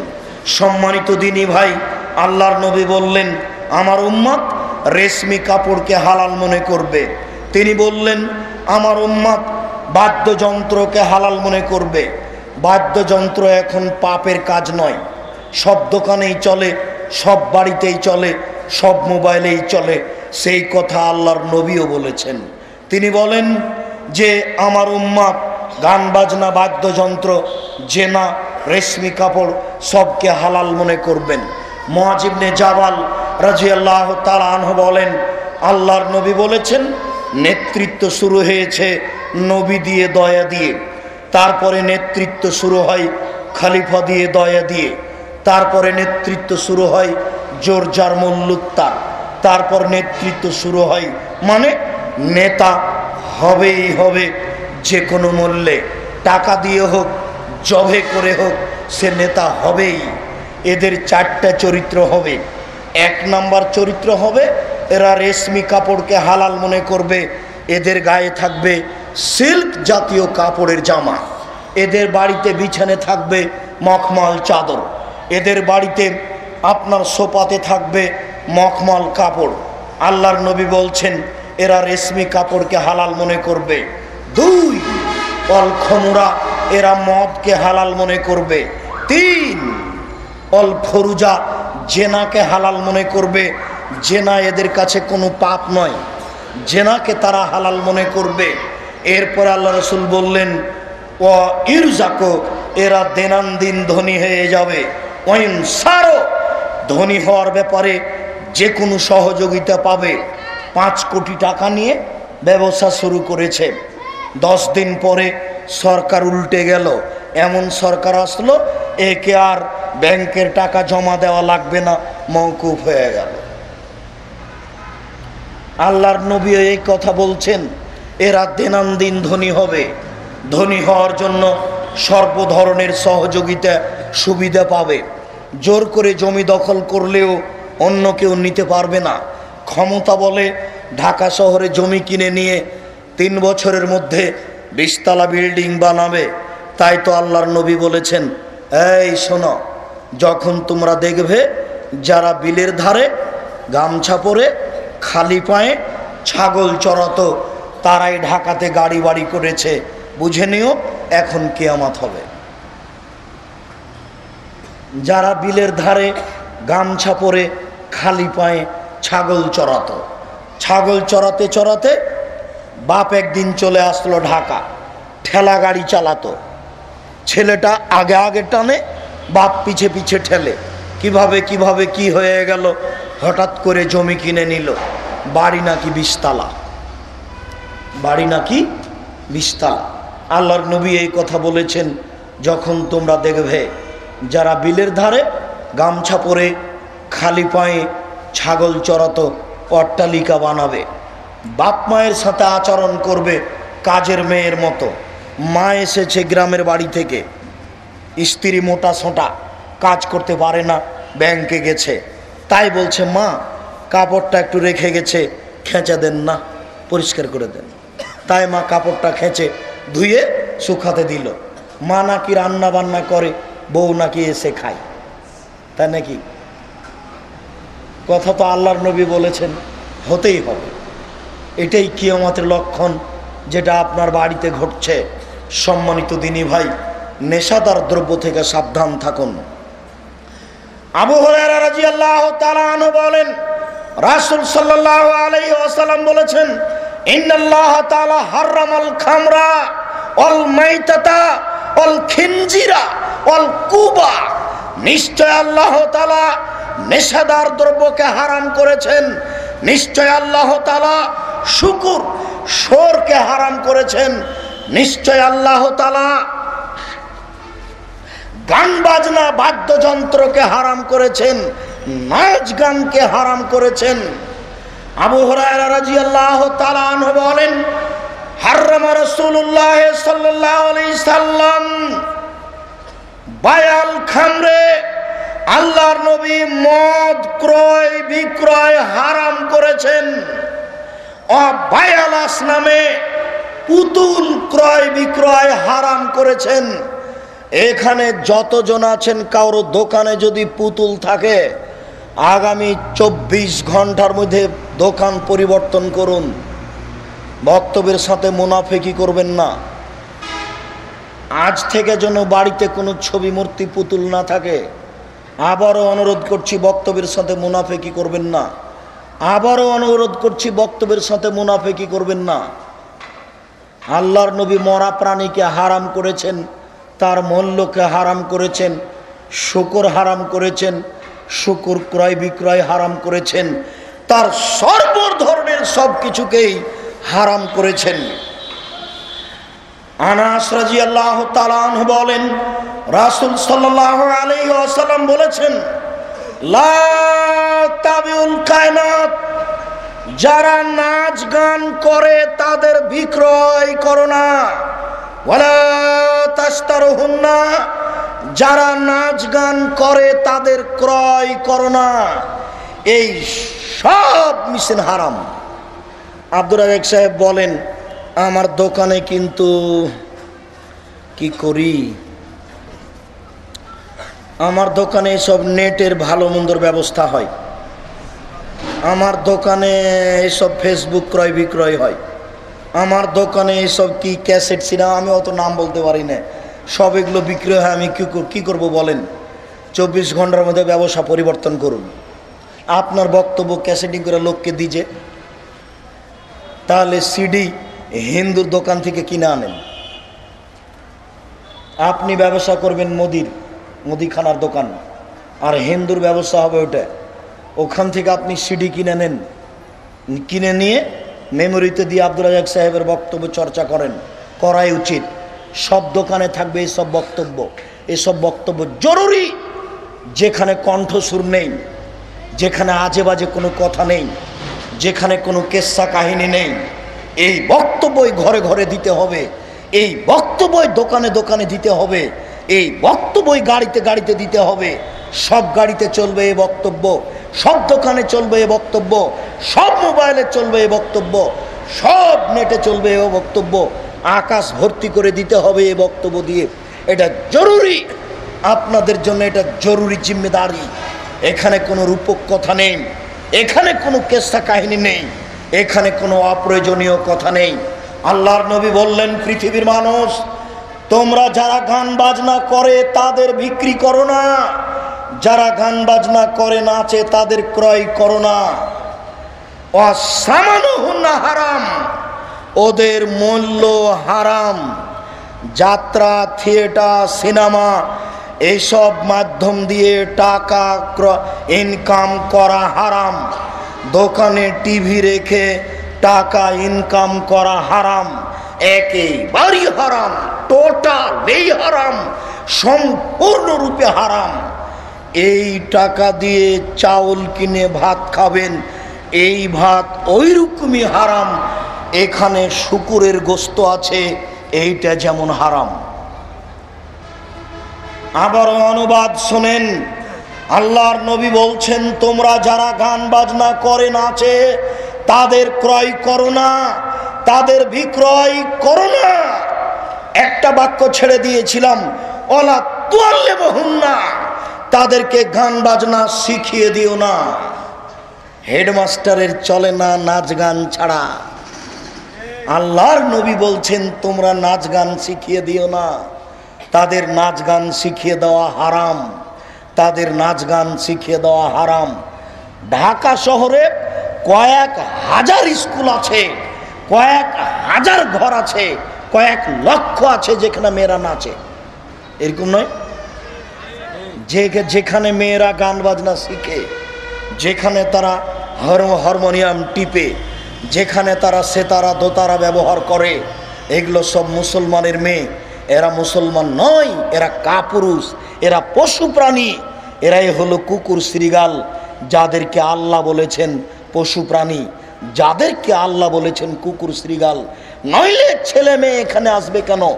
একই কথা, এ তো মুসলমান, এটা হয় কি করে? সাবধান থাকুন। আব্দুল্লাহ ইবনে উমর বলছেন, আমি আল্লাহর নবীর সাথে ছিলাম। আল্লাহর নবী গান বাজনার শব্দ শুনে 2 আঙ্গুল কানে ঢুকিয়ে দিলেন। কানে ঢুকিয়ে দেওয়ার পরে বলছেন, আব্দুল্লাহ ইবনে উমর, হাল তাসমাউ শায়া, তুমি কি কিছু শুনতে পাচ্ছ? গান বাজনা বাদ্যযন্ত্রের শব্দ শুনতে পাচ্ছ? অনানিত তারিখে তিনি কানে আঙ্গুল দিয়ে রাস্তা থেকে দূরে সরে গিয়ে এই কথা বললেন। তখন আব্দুল্লাহ ইবনে উমর বললেন, জি না, আমি এখন কিছু শুনতে পাচ্ছি না। ফারাফা ইসবাইহে মিন উজনাইহে, তখন তিনি আঙ্গুল দুটি কান থেকে সরালেন। বলেন, বাদ্যযন্ত্র হালাল না হারাম? কোন কিতাবে লেখা আছে গান বাজনা হারাম? তার মানে ওটা হচ্ছে দেহতত্ত্বের গান, তার মানে ওটা হচ্ছে আপনার ওই সিলেট খুলনা, ওই খুলনা সাতক্ষীরা ওই দিকে মেহেরপুর যাওয়ার ওইটা ব্রিজটার নাম কি? পাকশি, লালন সেতু, লালন শাহ সেতু। দেখেন মানুষ কত নিম্নে নেমে গেছে। ও ল্যাংটা হয়েছিল কি কাপড় পরেছিল, ও কাপড় পরনে তার ছিল কি না, ও মুসলমান কি না কেউ জানে না। কেমন দুনিয়া! মানুষ বিবেকহীন হয়ে যাবে, এই কথা আল্লাহর নবী বলেছেন। মানুষের ভিতরে বিবেক থাকবে না, সবাই পশু প্রাণী হয়ে যাবে, কথা আল্লাহর নবী বলছেন। কাইভাবে কুমাবে জামানিন এগর বলুন না সো গারবালাতান, আবু মুসা তোমাদের কি হবে, যুগের কি হবে? আবু মুসা তোমাদের কি হবে, যুগের কি হবে? যেদিন মানুষ হয়ে যাবে পশু প্রাণীর মতো, যেদিন মানুষের বিবেক নষ্ট হয়ে যাবে, যেদিন মানুষের উপর নির্যাতন অত্যাচার করা হবে, সেদিন তোমাদের কি হবে, যুগের কি হবে? বলেন কি করব? তখন আল্লাহ রাসূল বলেন, আচ্ছা ঠিক আছে, আলজেম বাইতাক, ওই সময়ে বাড়িতে থাকিও, অলজেম লেসানাক, মুখটা বন্ধ করিও, নিজেকে বাঁচায়ও, জনগণ ছেড়ে দিও, নইলে টিকতে পারবা না, পরকাল হারাবে। বাড়ি থেকে বের হলেই জেনা, বাড়ি থেকে বের হলেই মারামারি, বাড়ি থেকে বের হলেই গীবত, স্কুলে ভর্তি হওয়ার সাথে সাথে দল, মাদ্রাসায় ঢোকার সাথে সাথে দল, দল ছাড়া টিকে না কেউ, সব জায়গায় বিপদ, বাঁচা খুব কঠিন। সম্মানিত উপস্থিতি, বাদ্যযন্ত্র, গান বাজনা, খেলতামাশা হারাম, এইগুলি থেকে বেঁচে থাকুন। আল্লাহ আপনাদের তৌফিক দান করুক, আল্লাহুম্মা আমিন। সম্মানিত উপস্থিতি, আপনারা জানেন আমি আপনাদের দিনী ভাই। এই কথা আমি বলে আসছি নিয়মিত, এই জন্য যে আমি বিশ্বাস করি কওমি খারেজি মাদ্রাসার মাধ্যমেই দিন প্রচার হয়েছে, হচ্ছে, হবে। আমি আব্দুর রাজ্জাক বিন ইউসুফ, আমার কাছে তেমন বিদ্যা নেই, এরপরেও আমরা পড়াশোনা করেছি কওমি খারেজি মাদ্রাসায়, আমরা শিক্ষকতা করি কওমি খারেজি মাদ্রাসায়। এই কারণে আমার একটা সব সময় মাথায় কাজ করে, শিক্ষা প্রতিষ্ঠান দিয়েই সমাজের জাতির পরিবর্তন করা যাবে। স্যার সৈয়দ আহমদ আপনার ওই আলিগড় ইউনিভার্সিটি তৈরি করেছিলেন, ইংরেজি শিখতে হবে, ইংরেজ তাড়াতে হবে, ইংরেজের গোলামি বন্ধ করলে আগে ইংরেজি শিক্ষা অর্জন করতে হবে, তাছাড়া তাদের দূর করা যাবে না। এখন যদি অন্যায়ের বিরুদ্ধে লড়তে চান, তাহলে সেই মানের ছেলে মেয়েকে শিক্ষিত করে গড়ে তুলতে হবে, তাছাড়া সম্ভব হবে না। ছেলে যদি ইঞ্জিনিয়ার হয় তাহলেও সম্ভব হবে না, ছেলে যদি বড় ডাক্তার হয় তবুও সম্ভব হবে না, ছেলে যদি বড় ব্যবসায়ী হয় তবুও সম্ভব হবে না। এরা টাকা জোগাবে আর ওই ছেলে কাজ করবে যেই ছেলে বাংলা, ইংরেজি, আরবি উন্নত মানের শিক্ষা অর্জন করেছে। প্রায় 15 বছর থেকে ঢাকা আসি, তখন থেকে মনে মনে বলতাম, ঢাকায় বা ঢাকার আশেপাশে কোথায় একটা বিশাল ভূখণ্ড পাওয়া যাবে যেখানে উন্নত মানের শিক্ষার ব্যবস্থা করা যাবে, ছেলেরা উন্নত মানের বাংলা, ইংরেজি, আরবি শিক্ষা অর্জন করে জাতির অন্যায়ের বিরুদ্ধে লড়বে মুখে কলমে মিডিয়ায়। ঘুরতে ঘুরতে দেখা গেল এই পূর্বাচলে রূপগঞ্জে দেবই বাজারের পাশে হাটাবো বীর হাটাবো এলাকার লোকেরা আমার হাতে 14-15 বিঘা জমি এক জায়গাতে হস্তান্তর করেছে। আমি আলহামদুলিল্লাহ 2013 সালের 24শে আগস্ট রোজ মঙ্গলবার 11টার সময় জাতির উদ্দেশ্যে বলেছি, আপনাদের লক্ষ্য করে বলেছি, আমাদের হাতে টাকা নাই এ কথা সত্য, এখানে প্রতিষ্ঠান গড়বে এ কথাও সত্য, গড়বেই গড়বে, কারণ ইনশাআল্লাহ গড়বে, গড়বেই গড়বে, ইনশাআল্লাহ গড়বে। কেননা আমার নিয়তে কোনো ত্রুটি নেই, যেহেতু আমার নিয়তে ত্রুটি নেই কাজে আমি সফল হবই হব ইনশাআল্লাহ। জনগণ যেই টাকা দেয় সেই টাকা আমি হুবাহু হস্তান্তর করি, আমি ওই টাকা পরিবর্তন করি না। 100 টাকা খুচরা করে 500 টাকার নোট খুচরা করে খুচরাটা দিই, এটা আমি করি না, হুবাহু ওটাই হস্তান্তর করি। এই কারণে আমি বিশ্বাসী এতে আমি সফল হবই হব ইনশাআল্লাহ। এই মর্মে আপনাকে আমি বলি, সম্মানিত দিনী ভাই, এই প্রতিষ্ঠানটা জাতির সামনে উল্লেখ করার জন্য, উন্নত মানের করার জন্য আপনাদের কাছে প্রথম দাবি, আপনারা আল্লাহর কাছে দোয়া করবেন, আল্লাহ এই প্রতিষ্ঠানটাকে কবুল করো। এরপরে আমার দাবি আপনাদের কাছে, আপনারা পরামর্শ দিবেন, আপনাদের পরামর্শ মূল্যায়ন করা হবে। তারপরের দাবি, ছেলে মেয়ে সেখানে পাঠাবেন, উন্নত মানের থাকা খাওয়ার ব্যবস্থা রয়েছে, উন্নত মানের পড়ার ব্যবস্থা রয়েছে, ছেলে মেয়েদের পৃথক পৃথক। আমরা জানি টাকা ছাড়া দিনের খিদমত করা যায় না, এটা সহজ সম্ভব নয়। এ কারণে আমি আপনাদেরকে অনুরোধ করছি, আপনারা সেখানে আর্থিকভাবে অংশগ্রহণ করবেন যে কোনো মূল্যে।